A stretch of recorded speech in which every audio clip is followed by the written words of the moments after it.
The movie starts in a high-security federal prison in Colorado.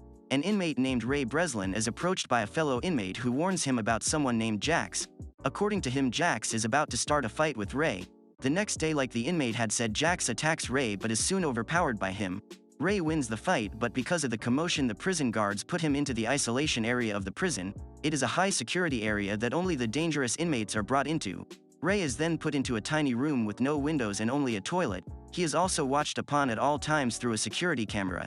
The only possession he is allowed to have is a Bible. Ray quickly begins to devise a plan to escape from the prison. He has already analyzed the layout of the prison and found that the high-security area is beside the fire garage. Next, he notices that the prison is short on guards, which makes his work easier. For several days, Ray watches the guards and figures out their regular behavioral pattern includes going out to smoke for exactly 7 minutes. With these pieces of information, Ray figures out what time and way would be the best to escape from. Now he only has to find a way to somehow get the passcode to his high-security prison door. For this, he tears a thin layer of plastic from the chocolate milk packaging that he is given with every meal. He sneakily lays the plastic on the touchpad and acquires the series of numbers of the passcode. With the numbers in hand, it is easy for him to figure out the sequence. He also manages to inform his team outside the prison to create a distraction at exactly 4 on the day he will escape. Finally, he executes the plan one day. As the guards go for a smoke break, he uses the passcode to get out of the cell. Then through a vent he enters the unguarded fire garage. At this moment, his team causes a fire outside the prison as a distraction. The firemen take the fire brigade outside and Ray manages to go out with them by latching himself to the bottom of the vehicle.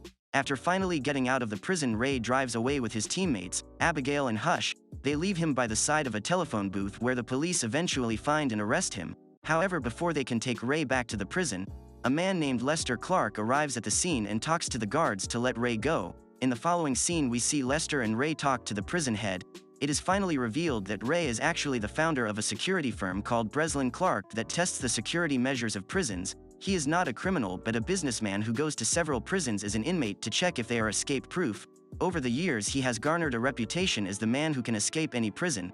The prison guard is beyond surprised and thankful for Ray's feedback on how they can make the prison security better. After the meeting, Ray goes to his office for the first time in 5 months. He is greeted by his friends and employees, Abigail and Hush.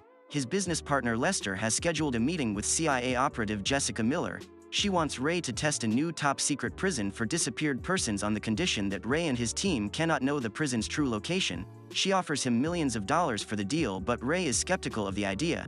He only agrees to go when his partner Lester requests him. They provide him with a fake identity of a Spanish terrorist for hire named Anthony Portos. On the day he is supposed to go to the prison, Abigail places a tracker on his arm as per protocol. However, things start going south when he is kidnapped and drugged to be put in prison, so its location remains anonymous. His abductors also painfully bring out the tracker from his arm as Ray loses consciousness. When he wakes up, Ray finds himself in a glass cell on top of a platform. Around him are several similar cells with prisoners in them. They are being watched through moving cameras. Ray is then brought to meet the prison warden Hobbs, who introduces himself. Ray is confused because he was told the prison warden is a person named Marsh. Knowing something is off, Ray cites his evaluation code, which is supposed to get him out of the prison in case of an emergency. However, the warden completely ignores it and declares him an inmate. Outside the prison, Abigail and Hush try their best to find Ray's location. While back in the prison, the inmates are told to evacuate to the Babylon area. The guards all wear identical masks and are allowed to hit any inmate they dislike. A while later, Ray is approached by another inmate named Emil, who warns him to not get killed. He also says that he hasn't committed any crime and was simply imprisoned because some people want to get the information about his boss Mannheim from him. Ray now starts to believe that this prison doesn't hold federal criminals but is a torture chamber that rich people send their enemies to. He plans to investigate further in the isolation area, so Ray and Emil start a fight to be sent there. The warden sees this from the cameras and is almost excited to have them fighting. Soon they are sent to the isolation area, which is a tiny room and substitute for a torture chamber. The room acts like an oven with a temperature higher than a human being can handle. It is intended to disorient and dehydrate prisoners with high-powered halogen lights. The warden watches the two suffer in the heat through the cameras. After a day in the chamber, a prison doctor named Dr. Kyrie visits Ray. He seems sympathetic to him but doesn't answer when Ray asks him their location. After the session, Emil and Ray are let out of the room. During his time in the chamber, Ray has found out that the cell floors have rivets of steel instead of more secure aluminum. So he asks Emil to acquire a metal plate that he can use to open the rivets. On Emil's next meeting with the warden, he is asked about his boss Mannheim again. Emil deliberately makes the warden mad and guards forcefully shove a water pipe down his throat. While he is being tortured, Emil manages to get a piece of metal. After the meeting, he demands to know Ray's plan in turn for the favor.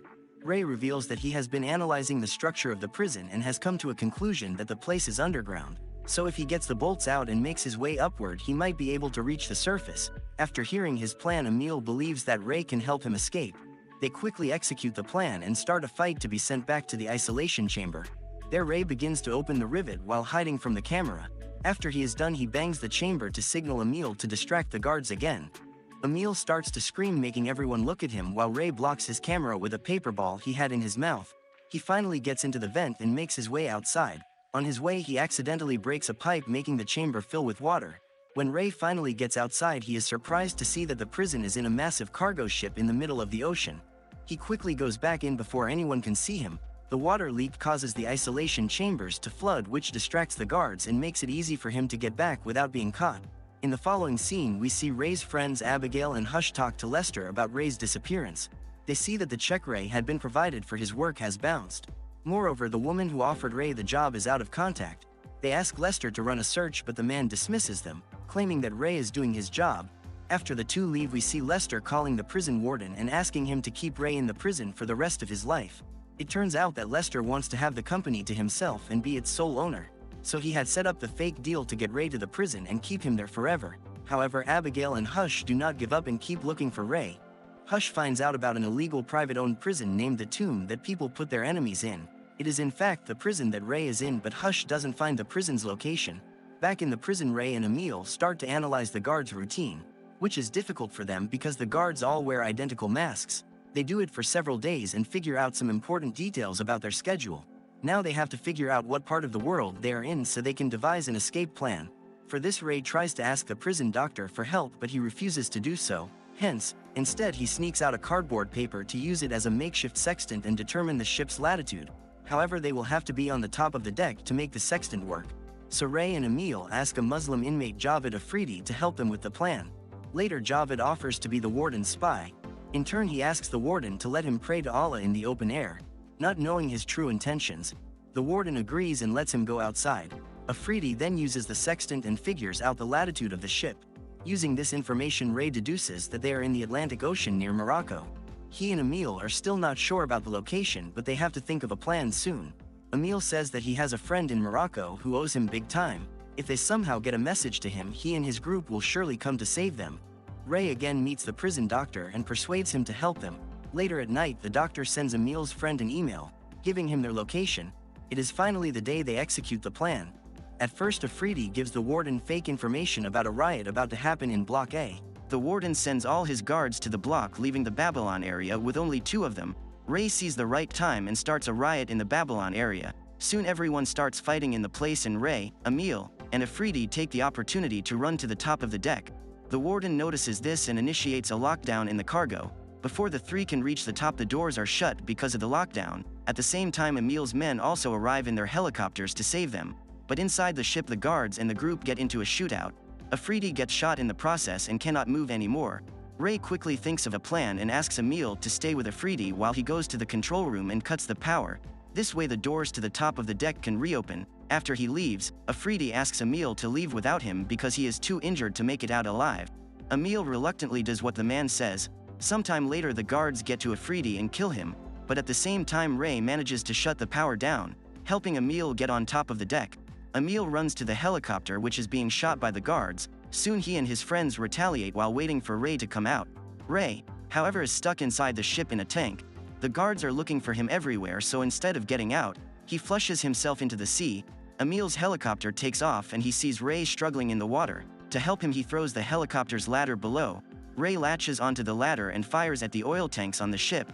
This causes an explosion that kills the warden and his men. At last, the 2 safely fly away in the helicopter and land on the Moroccan coast. A car comes to pick them up, and to Ray's surprise, Jessica, the woman who had offered him the job in the prison, steps out of it. He is even more baffled when Emil says she is his daughter. It is then revealed that Emil is actually Mannheim, who everyone thought was his boss. He had lied about his identity so his enemies wouldn't kill him. Jessica knew her father was in prison, so she had to get Ray imprisoned to get him out. Before leaving, Jessica tells Ray that his business partner Lester got involved with the prison warden and demanded they keep Ray forever, so he was in fact betraying him. In the following scene we see Ray and Abigail together. Abigail informs him that Lester was offered a job as CEO of the prison if the prototype Ray was staying in proved to be inescapable. After knowing that Ray has escaped, Lester packs his bags to flee, but Hush and Abigail track him down and put Ray's revenge plan into action. Then we see Lester being attacked by Hush in a car. When the man wakes up, he finds himself still inside the car, but his car turns out to be in a massive cargo ship traveling to an unknown destination. Ray has taken his revenge in his own way. And that's where the film ends.